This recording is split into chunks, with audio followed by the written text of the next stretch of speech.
I found that most people fail in life not because they aim too high and miss. Most people fail in life because they did just like I did for so many years. They aimed too low and hit. They didn't believe in themselves. So I want you right now, as we begin to think about the lessons and all the things that you've experienced and all of the comments and stories and strategies and lessons that you've had, I think it's time to revisit and look at your goals and dreams, and let's raise the bar. I remember as a kid, we would be in the backyard and we would play jump, and somebody would get on one side of the stick, my sister and then my brother, we would run and we'd jump over it. And then they say, raise it up a little bit higher. We have to back up and we would run and we'd jump over it again. And then we'd say, raise it up a little higher. And the higher it got, we had to begin to change our approach and how we were going to get over the bar. And that's the same thing in life. And so right now, I want you to think about your goals and dreams as you begin to raise them a little higher. And I want you to say with me, it's possible. It's possible. You know, the easiest thing that I do is speak and train people how to speak. Go into prisons and juvenile detention centers and to high schools and colleges. Speak before thousands of people. I can do that in my sleep. Let me share with you the most difficult thing I've ever done in my life. And it took me years to do. And that was to believe that it was possible. To believe that I can do it. Given my circumstances, born in an abandoned building on a floor, being adopted, being labeled educable mentally retarded, failing twice in school, no college training, never worked for a major corporation, to believe that I had something of value to say, that somebody would want to listen to me, to believe that somebody would pay me to talk to them. Have you ever thought about something you wanted to do and you talk yourself out of it? I remember going to see Zig Ziglar, who I consider the #1 motivational speaker on the planet, and Dr. Norman Vincent Peale when he was alive, and Robert Schuller. I used to see them and I would be so pumped up and inspired after hearing Jim Rohn, who recently passed, one of the great motivational speakers of all time, and Charlie Tremendous Jones. And I would go to my car pumped up, saying, yes, yes, yes, I can. And then after a while, my mental conditioning would kick in. You would say, Les Brown, you can't do that. You don't have a college education. Les Brown, you can't do that. You don't even know who your parents are. Les Brown, you can't do that. You failed twice in school. Come on. You ever thought about something you wanted to do and you talk yourself out of it? There's a proverb that says, if there's no enemy within, the enemy outside can do us no harm. That's why it's important that you make it a point every day to review these lessons, to get them deep, not only in the conscious mind, but the subconscious mind, and get them in your spirit. Well, how often should I do it? Do it until you are producing the results. That's how often you should do it. And you never stop, because once you stop, that's when those negative thoughts will come back. Once you stop, that's when you will begin to doubt yourself. Once you stop, I'm telling you what I know. Yes. Every day, it's a selling job on you. It's possible. I can do this. I can make this happen. No matter how bad it is or how bad it gets, I'm going to make it. It's possible. Yes, your dream is possible. Say that to yourself every day. Feed your mind with words that you write and words that you hear and words that you speak to yourself. Feed your faith, and your doubts will starve to death. Say to yourself, it's possible. It's possible. It's possible. Even when you have no evidence to point to, say to yourself, it's possible. There's nothing as powerful as a made-up mind. It's a struggle sometimes to do that, especially when you have people around you telling you that it's not possible, that you can't do it. And they're constantly pointing out your failures of the past, constantly reminding you of all of the things that you don't have going for you. I'm reminded of the story of two little boys that were playing on some ice during the winter. And as they got further out on this ice, one fell through the thin ice. And so the little fellow that was still on top of the ice, he was trying to save his little buddy. and he couldn't reach him. He was trying to pull him. He could see him through the thin ice as he got further away from him, struggling.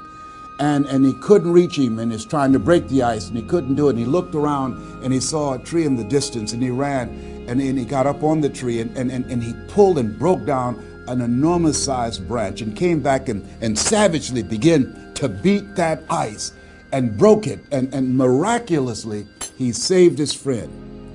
And when the paramedics came, and they were able to revive this little boy, they were scratching their heads. They're trying to figure this out. Said, how could this little pruny fellow go up in a tree and break off a branch this size and then come back and beat and break the ice and save his friend? They thought it was just miraculous. It was baffling. And an old guy who was there said, I can tell you how he did it. And they said, how? How did he do it? And he said, there was no one here to tell him that he couldn't do it. Whoa. What could you do? What could I do? What could all of us do if we did not have the naysayers in our lives? That we believe naively, like that little boy, that it was possible.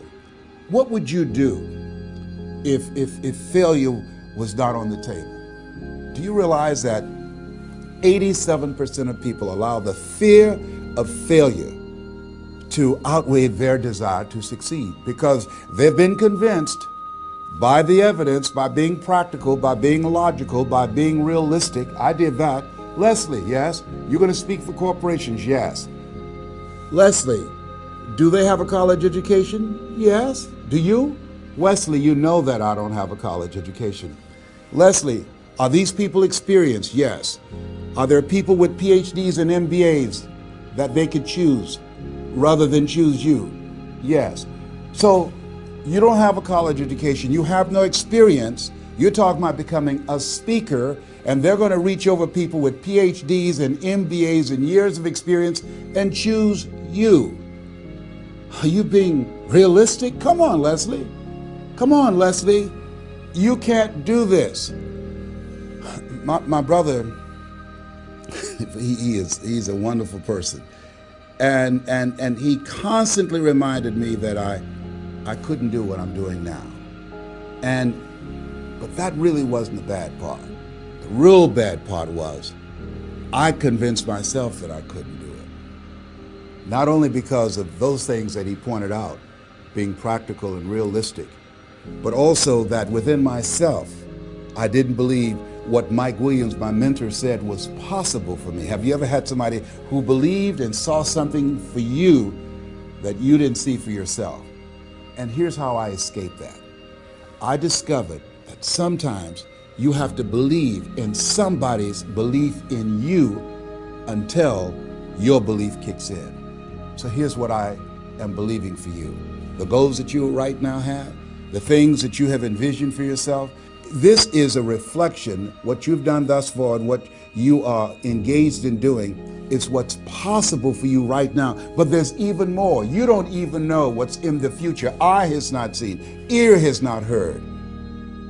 If you believe in yourself, if you constantly remind yourself after every defeat, after every setback, every time you get knocked down, I've got a saying, if life knocks you down, try and land on your back, because if you can look up, you can get up. See, a lot of people, because of failure, they stop believing. Let me share something with you. You will fail your way to success. Yes. 8 out of 10 millionaires have been financially bankrupt. You will fail your way to success. It doesn't matter how many times you fail. It doesn't matter how many times people tell you that you can't do it. It doesn't matter if you don't have a dime in the bank. You will fail your way to success. What's very important is you're believing in yourself. You're constantly saying, somehow, some way, I'm going to make it. I remember a lady out of Detroit, Michigan. They call her Martha Jean the Queen. And she had a motivational message she gave all the time on the radio. And the question she would ask was, do you really want to win? Do you really want to win? And she said, if you really want to win in life, you've got to believe in yourself when no one else does. You've got to believe in yourself. See, it's easy to believe in yourself and to have faith if you have a good bill of health, if your relationship is working out fine, if you have money in the bank, if you have a secure job, if your mortgage note is paid current, if the children are acting like they have good sense. It's easy. If you go to a doctor, they say, oh, you're doing real good, I'll see you next year. It's easy to have faith then. Let me tell you when it's really tough to have faith. When you lose your job, when you lose your retirement, when you go to the doctor and they look at you and say, you have cancer. Cancer is the most feared word in 7 different languages. That's when it's tough to have faith then. And that's when you need to call on your faith then. They said faith is the oil that takes the friction out of living. That's when you need to believe in yourself then and judge not according to appearances and say to yourself, it's possible. It's possible. I can make it. It's possible. I'm going to get through this. It's possible. I'm not going to allow this to get the best of me. Yeah. I don't know what you're up against. I don't know what you're facing, but here's what I do know. You've got something special. You've got greatness in you. And I know it's possible that you can live your dream.